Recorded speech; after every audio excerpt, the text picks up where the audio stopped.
Welcome back to HLN Special Report. I'm Vinnie Politan. Thanks so much for joining us. We are on high alert on a verdict watch in the trial of Dr. Conrad Murray, the man accused of killing Michael Jackson. Right now, the jury's been out for close to 6 hours. Oh, it looks like it's over 6 hours now that they've been deliberating the fate of Conrad Murray.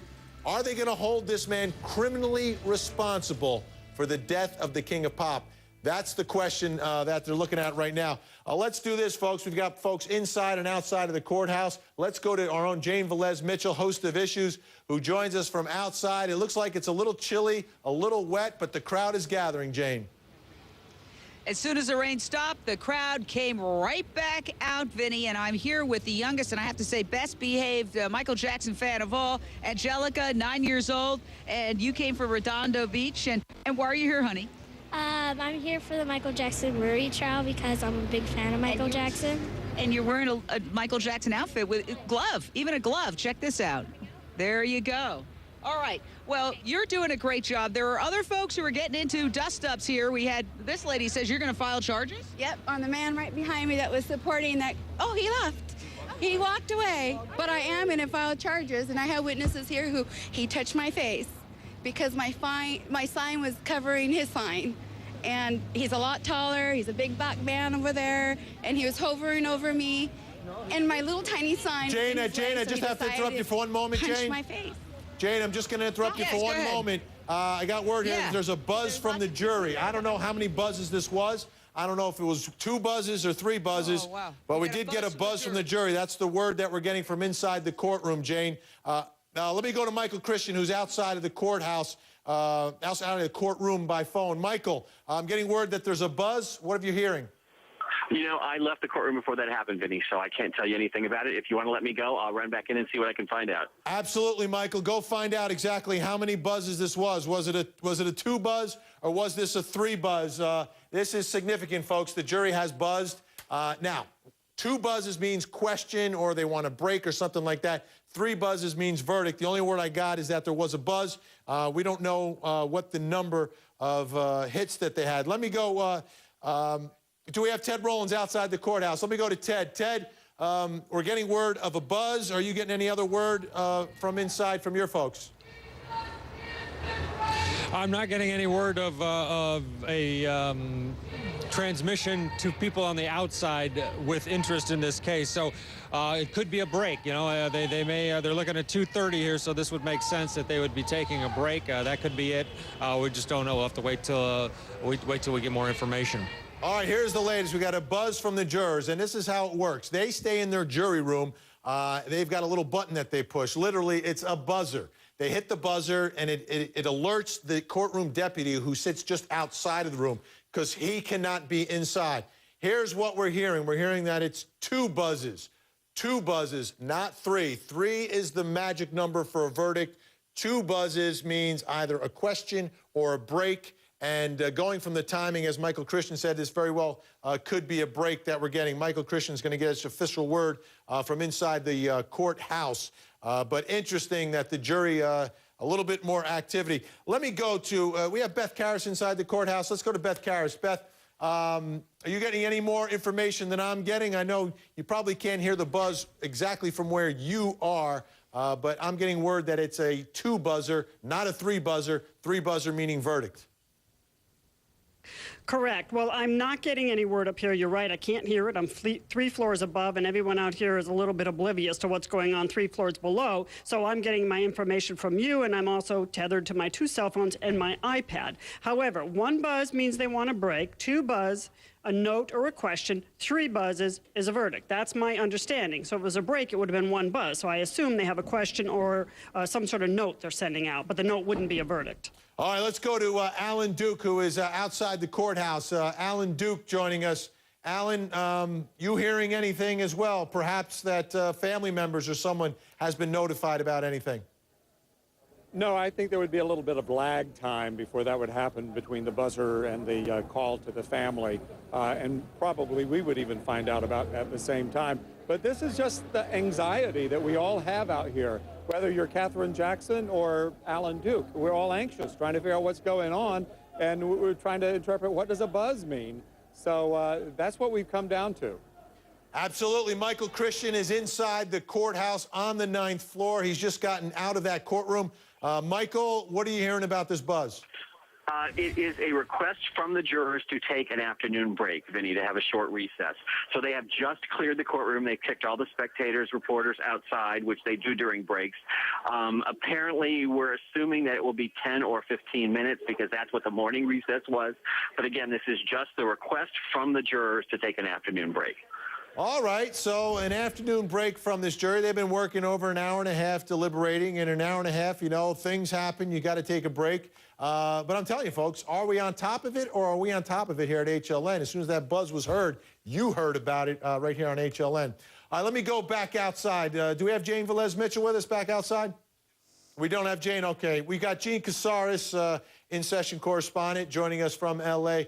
Gene, pins and needles here, Gene. That's the only way I can explain it. Pins and needles. You know, my little BlackBerry goes off with a vibration. I see the word buzz. I'm like, I'm ready for this verdict, but apparently not a verdict. Just another break. These jurors must be working hard, Gene. And these jurors are creatures of habit because for every day for 4 or 5 weeks, they've had an afternoon break just about this time. So they take one because that's what they usually do. So it's obviously a hard-working jury. We still have not had a question from them. They're looking at the evidence that is in that room, but they're not finished yet, but they do want that afternoon break. I'm going to go back to Michael Christian, who joins us by phone just outside the courtroom. Michael, if this jury indicates that they are getting close to a verdict, will this judge allow them to stay past that magical time of 4:15 local, 7:15 here in the East Coast? If they are deliberating but have not reached a verdict, my gut instinct, and from what I have gathered, is that they will keep normal court hours. Unless they specifically say to the judge, please let us stay, perhaps that would make a difference. But for the most part, they're going to be operating under normal court hours, which means they should be leaving somewhere 4 to 4:15 Pacific time. Now, if they reach a verdict, let's say between 3:30 and 4, or even at 4 Pacific time, and we know that they have a verdict, then we've been led to believe that the verdict would indeed be delivered today.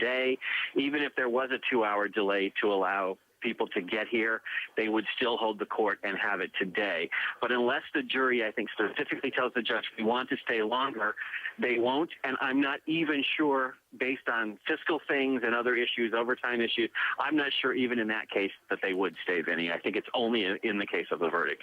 All right, let me go back outside the courthouse to Jane Velez-Mitchell. Jane, false alarm, but that was good practice for all of us as we get ready for this verdict, because it's going to happen at some point during the course of these deliberations. What's happening outside right now, Jane?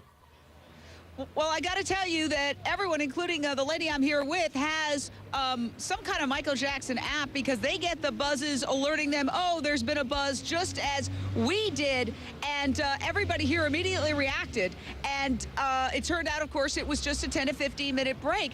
But Taj Malik is an international organizer. You remember all the flights that you've seen from all different countries around the courthouse with streamers saying Spain supports Michael Jackson and all the other countries.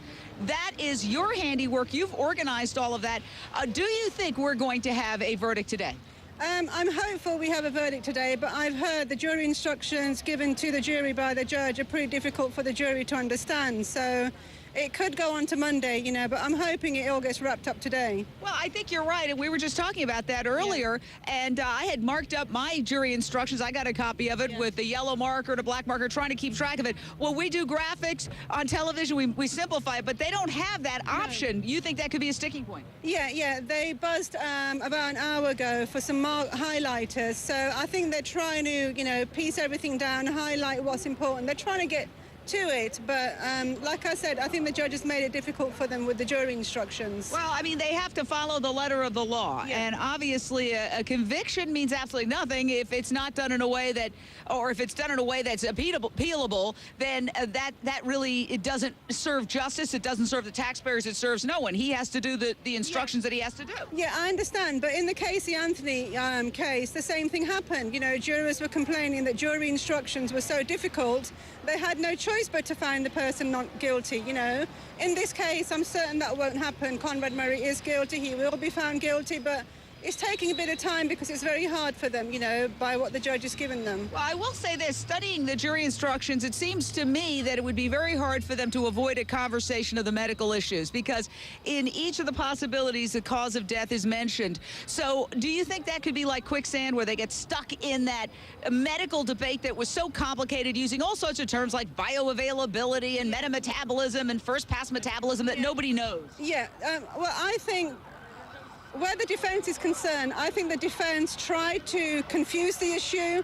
They tried to, you know, confuse the jury. So if there's 1 ounce of doubt, they'll find Conrad Murray not guilty. So we've got all that going on, you know. I'm hoping it doesn't affect the jury's decision, you know. Thank you, Taj. We got to wrap it up there, but I got to say that you're making some excellent points, because it is very complicated. And if you take the complexity of the jury instructions and you superimpose upon that the complexity of the medical terminology, all you need is one person who says, oh, I'm just confused. That's reasonable doubt. So I'm not saying that's going to happen, but it is something to think about. Vin. Jane Velez-Mitchell outside the courthouse. We are in a verdict watch, ladies and gentlemen. This is the time where you need to be following me on Twitter, and I'll tell you why. Number one, you have to step away from the TV for a moment, but a verdict is reached. If you're following me on Twitter, you'll know, because I'm going to tweet it as soon as that jury buzzes 3 times. I will let you know. And if they buzz 3 times during this next commercial, I'll also let you know on Twitter, so make sure you're following me. We've got much more. Jury out for, ooh, look at that. Almost 6.5 hours, more than 6 hours of deliberations. You're watching HLN's Special Report.